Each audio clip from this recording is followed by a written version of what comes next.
PR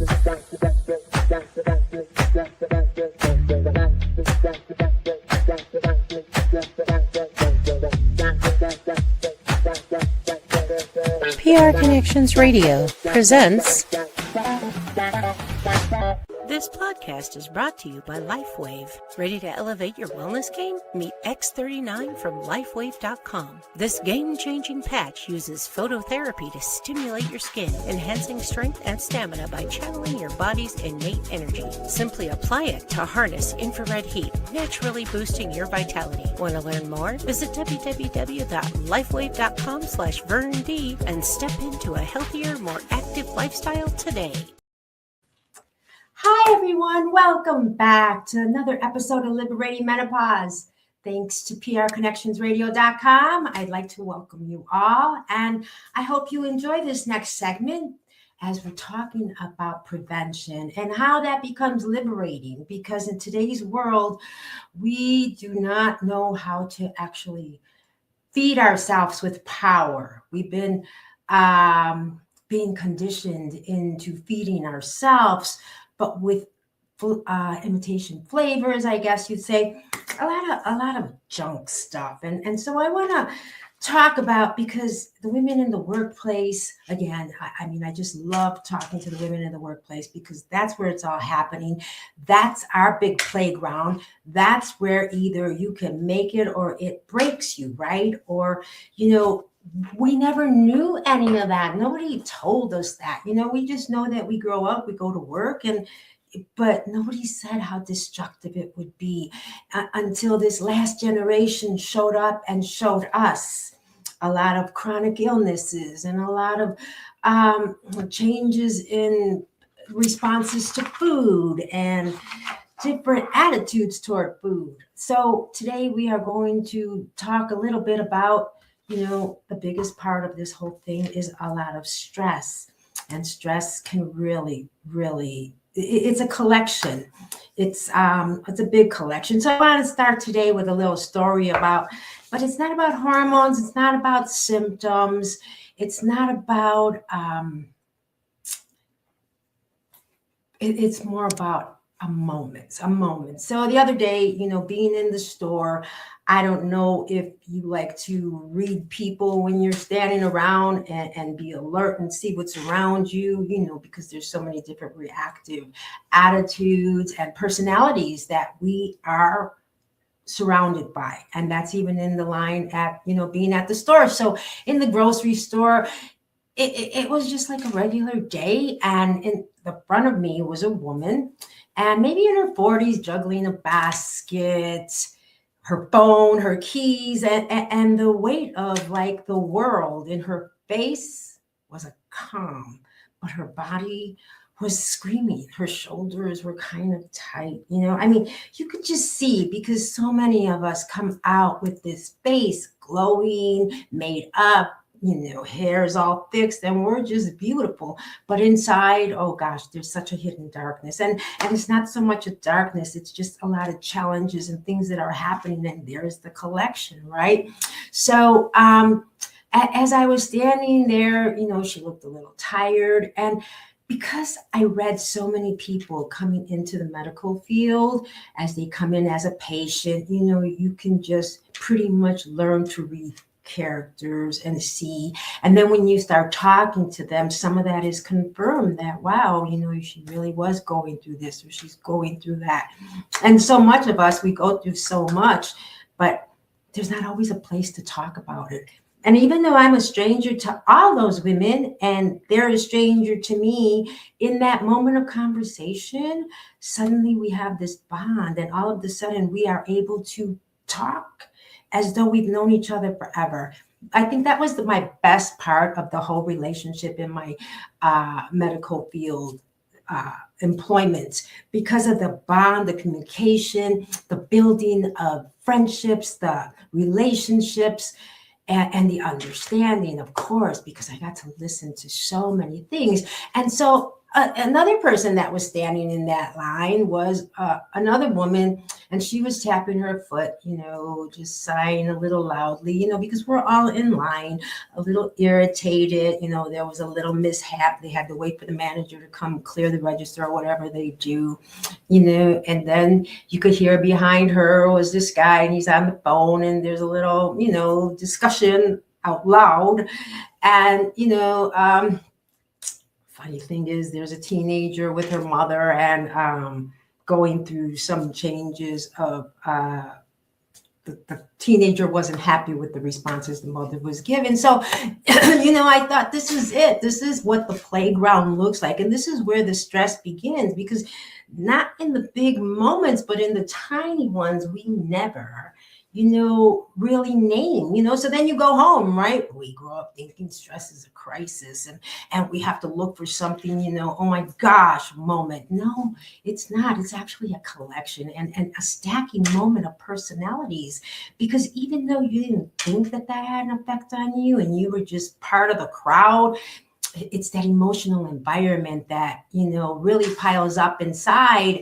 And by that, the body finally says, I can't hold this anymore. And then, that comes that breakdown. And today we're going to talk about how we have to, try to change that, change how we are feeling. Because when somebody tells me, she made me feel like that, the power is within us, and nobody should really make you feel unless you surrender that feeling to the situation that's at hand, because we need to take control. We need to have that power. And she made me cry. I mean, either you're going to hold back those tears or you're just going to let it happen. And most people, you want to be strong and you want to be powerful, so you won't cry, right? I mean, it's really taking control. So the bucket of stress, we say, I'm stressed, as if stress is one thing. And it's a load. It's a whole compiling. Your body is like a desktop computer, right? You have lots of tabs open. You just left the store. All that's in your mind. You were in traffic. Every app, from the minute you woke up and started your day and you went to work, and whether you have children or family, preparing that, all these apps have been opened up and the whole desktop is all blocked, right? Your mind, things start getting sluggish. Everything, every notification, every demand, and your computer is telling you, please restart, do something. It's frozen actually, and it just stays there, right? Eventually the system slows down, and not because it's broken. No, it's because it's overwhelmed, it's overloaded, right? So then maybe you hit that refresh button on the computer. But what about you? Women live like this every day. We do. And the biggest stressor, it's people. It's the people around us, the people we work with, the people, for instance, that whiner who, no matter what you do, you can't really help. Even though they want the help, you can't. They never accept that help. You have the antagonist who's, kind of rude, always ready to, you don't even know, because sometimes you have to go with like a thermometer, temperaments, because you just don't know. I recently had an experience with somebody that I would never have thought I would have to see having that kind of temperament.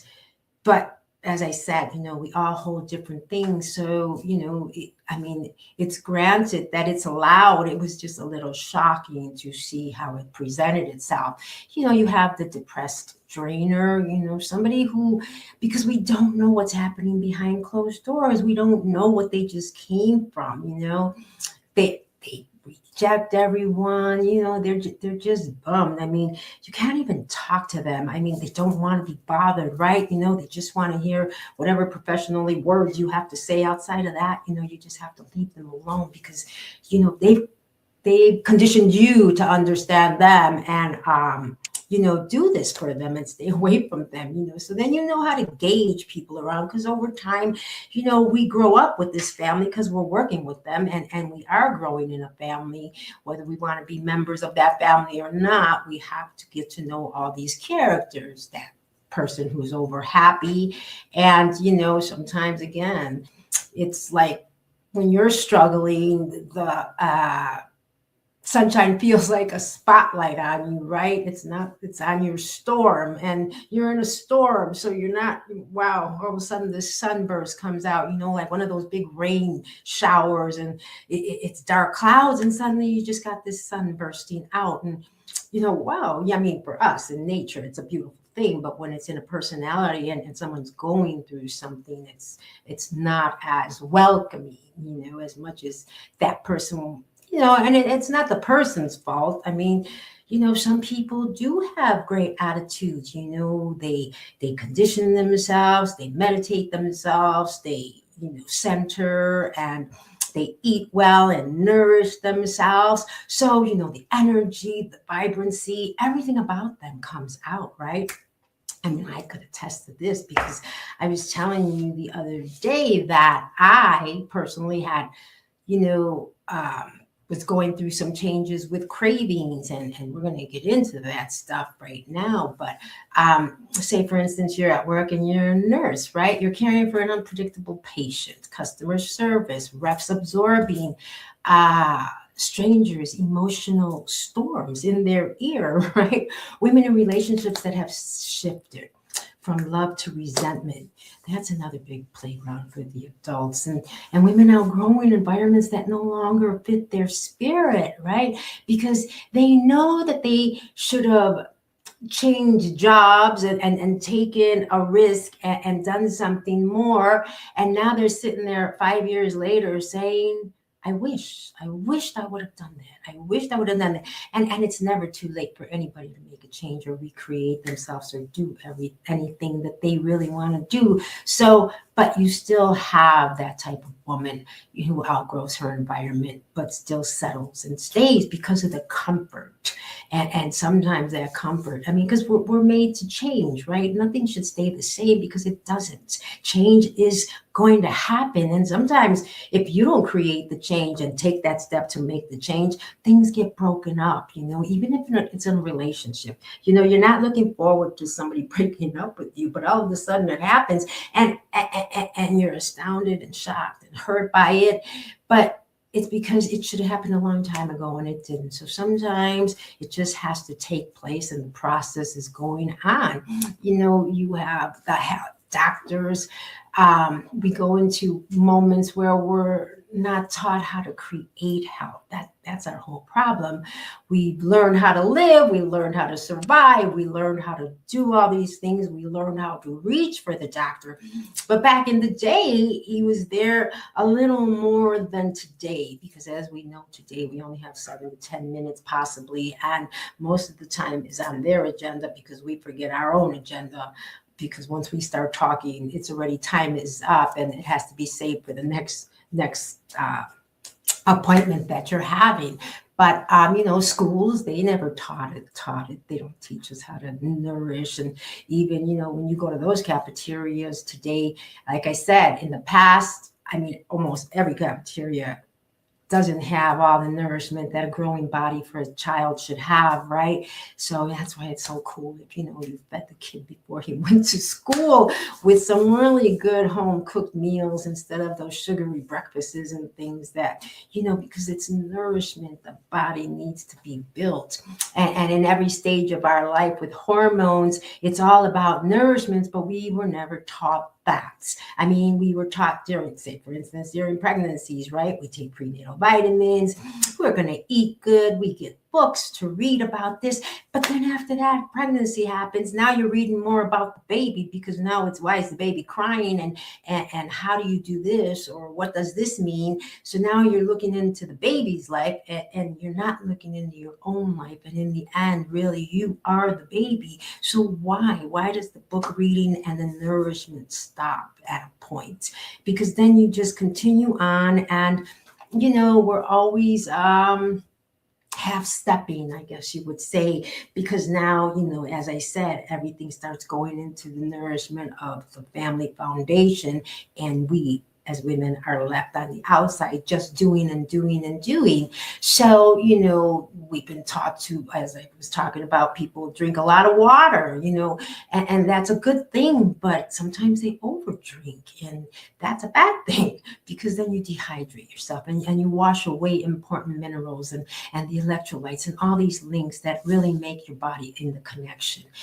We push through exhaustion, right? Why did we lose the clock? Instead of honoring sleep, we act like it's just not important. I mean, we act like, after our mothers put us to bed a long time ago, I mean, they had it right? By 8 o'clock, you had to be in bed, or 9. And, because they wanted you to be up, fresh, and ready for school tomorrow, right? And so that was back in those days. And then all of a sudden, of course, little kids, they sneak their phones under the covers and in the room and outside of the Wi-Fi waves that are going on there, the phone's right next to their head while they're sleeping, all kinds of things like that are happening. And so when they wake up, there's a lot of exhaustion because, we didn't know that they were on their phone last night. But, so instead of honoring sleep, I don't understand why we're not back to the idea that all our repairing takes place during that. So, and then we have these cravings, right? And instead of understanding them, we react to them. We give in to them, I mean, unless there's a real reason why you're having that craving, maybe, it's been a bunch of, like, say, for instance, I grew up in Chicago. So there may be something that suddenly was there that someone brought to me from Chicago, and wow, I can't wait because I'm having that craving, right? Because my mind remembers and it was just so good. But, other cravings are things that are nonstop, and we just keep reacting to them because our body is calling for that. And the truth about cravings is, let me tell you. So what happened to me not too long ago, I was telling this last episode about they were terrorizing. These craves that I had, they were pretty terrorizing. I was really, let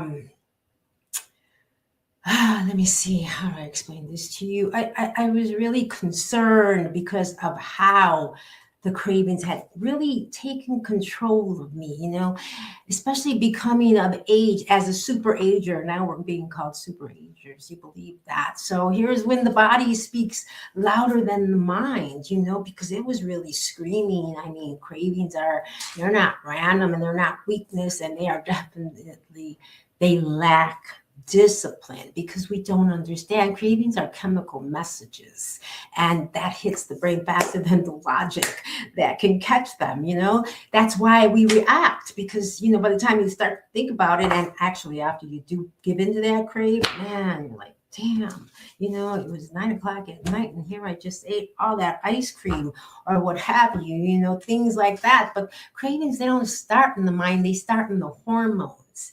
And with liberating menopause, really bringing this to you, none of this, again, was to dissuade you from anything. This is informational, educational conversations of things you don't speak about at work, because everybody's joining in at the same table, cafeteria, running to the same restaurants around the corporate buildings, downtown, wherever you're working.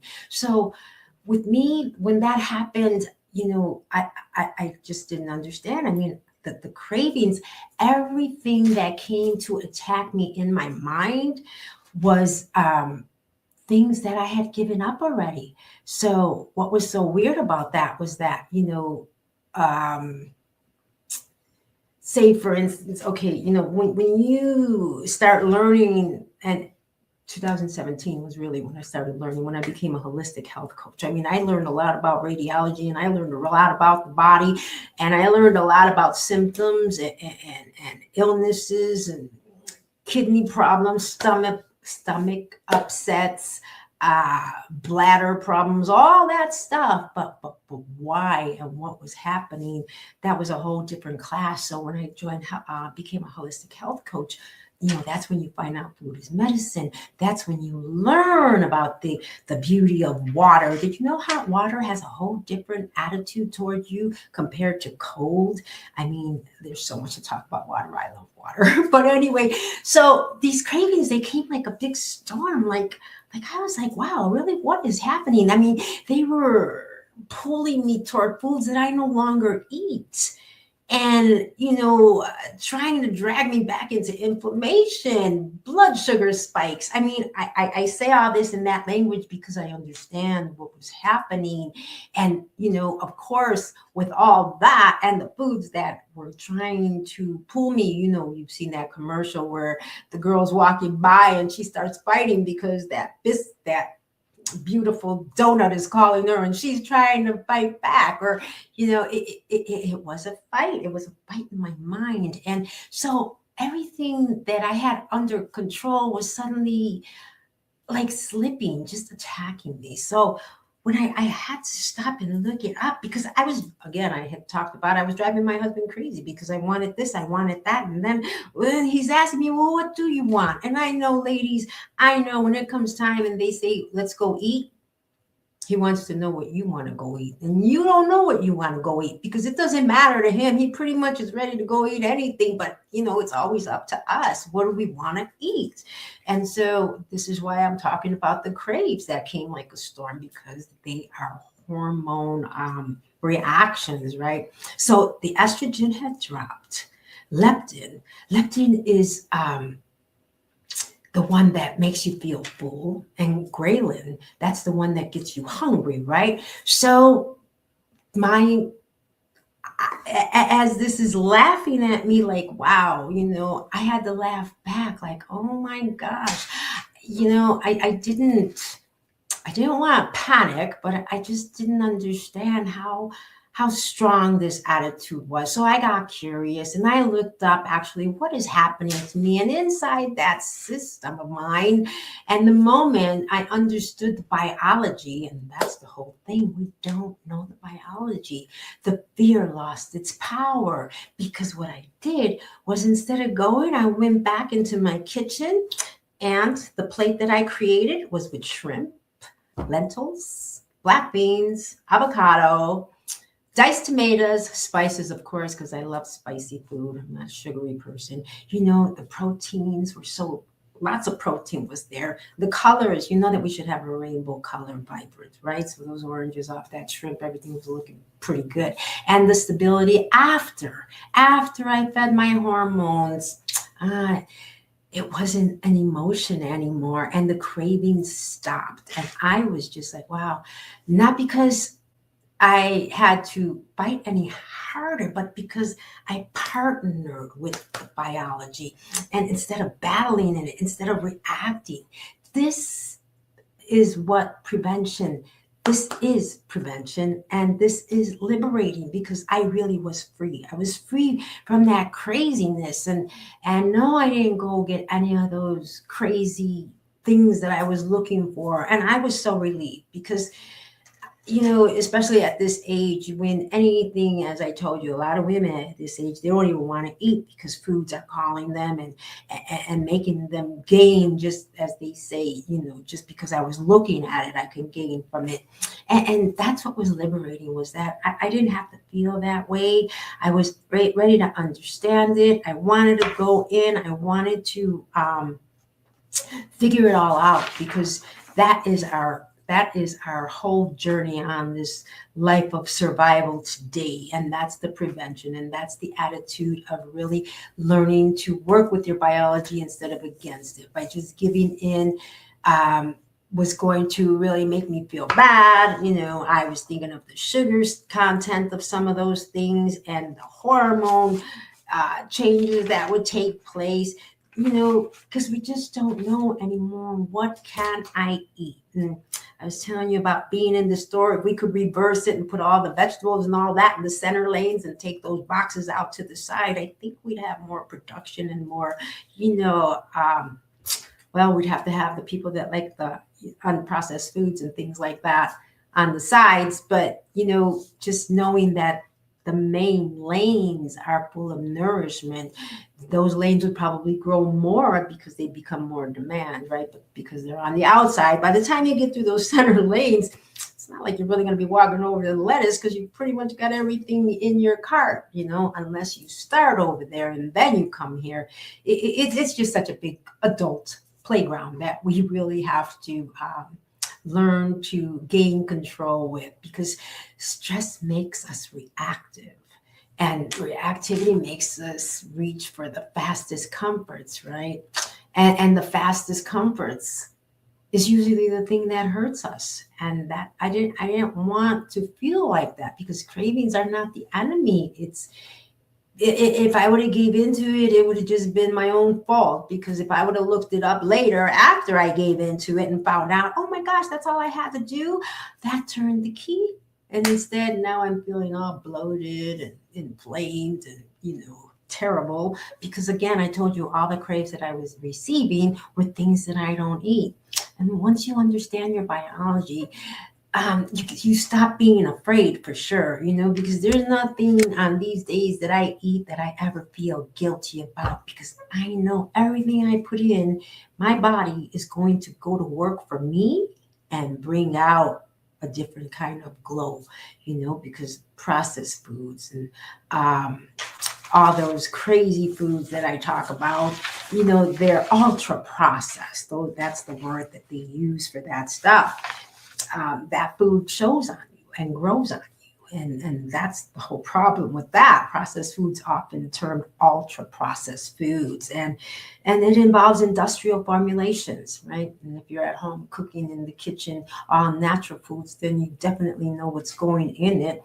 But this is designed for convenience processed foods. So they say that the longer the list of things that are on that means there's going to be a lot more calories, empty calories, because they are high in calories. When you see long ingredient lists, that's what that means. They contain a lot of sugar, a lot of fat, a lot of sodium, and they provide little to no fiber or protein. And without that, there's no fillers, or essential vitamins or nutrients. So the lack of fiber and protein that makes you full is not provided. So it leads you to overconsume, like sitting on the couch watching TV, eating bagged potato chips, right? You're just going to keep on going because nothing's going to really tell you you're full. High calories, long ingredient list. I just told you that. And, the industrial makeup is not really the food that's made up, is not traditional food in the sense it's lab formulated.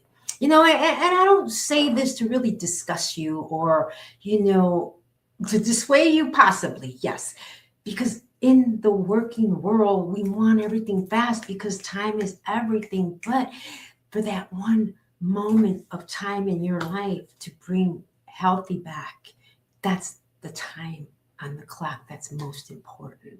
So by understanding the list and what it contains, you if you wouldn't use it at home, like the dyes, the emulsifiers, the preservatives, you don't use that in the kitchen, right? So why would you want to buy it off the shelf to bring it home?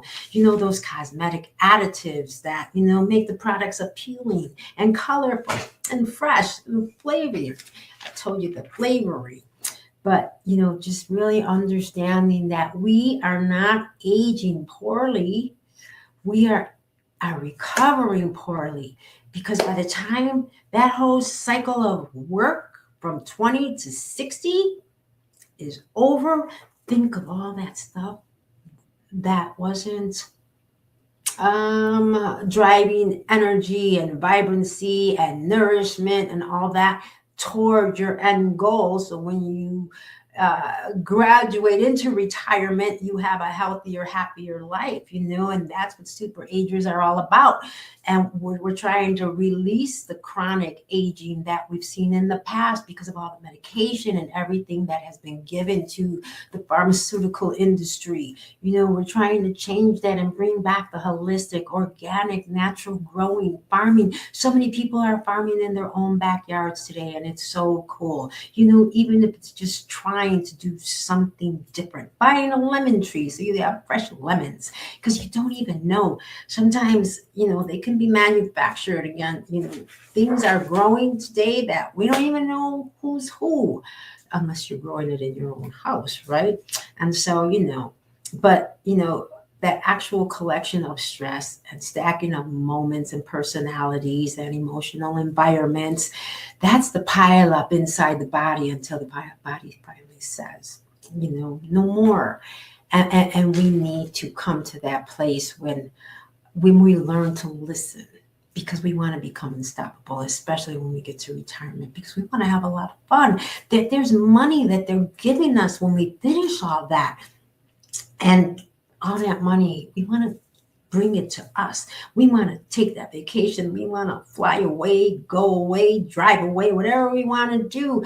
And not, you really do lose the clock when you go into retirement, because you're not owned to the clock anymore. A lot of times you don't even know what day it is today. It's just an amazing place to be. It's a lot of fun when you have control and you have more power in this age as a super ager. And, again, this isn't to, I know that we have a lot to do as a worker and employment, but what we didn't know was that the time that we take to give ourselves is the power for our wealth of health. That is the points of what I want to bring to you today. That is what I want you to walk away with, knowing that, what you do for yourself today, every day when you're going to work, is really stop to think about you, because energy is the body's first language and sleep is the body's repair shop. And knowing all these power tools that we use today is what's so important for us for tomorrow.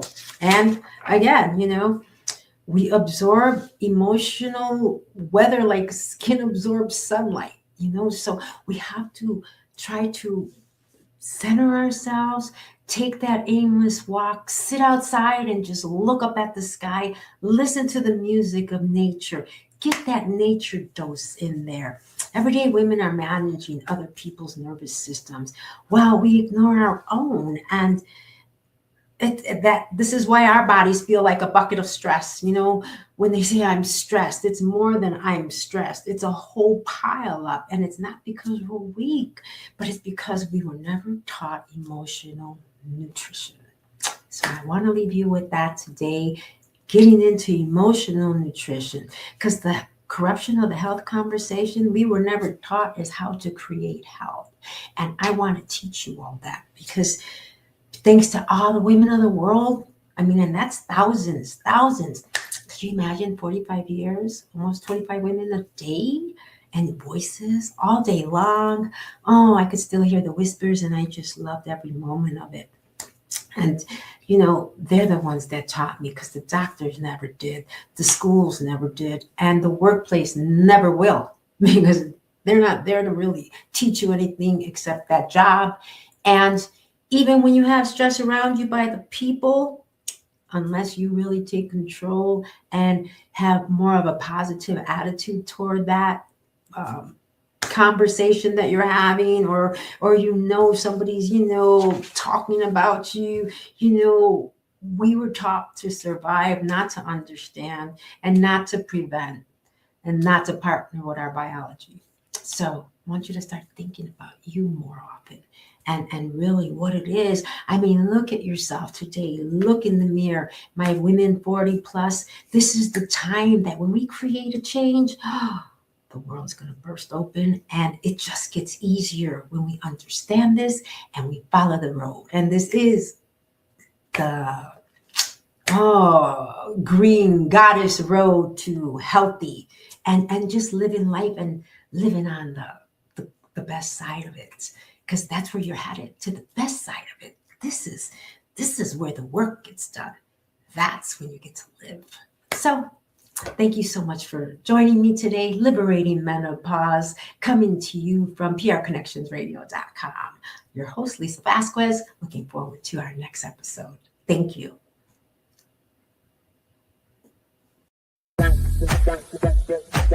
PR Connections Radio thanks you for watching this podcast. Check out more episodes of this show and our others at prconnectionsradio.com.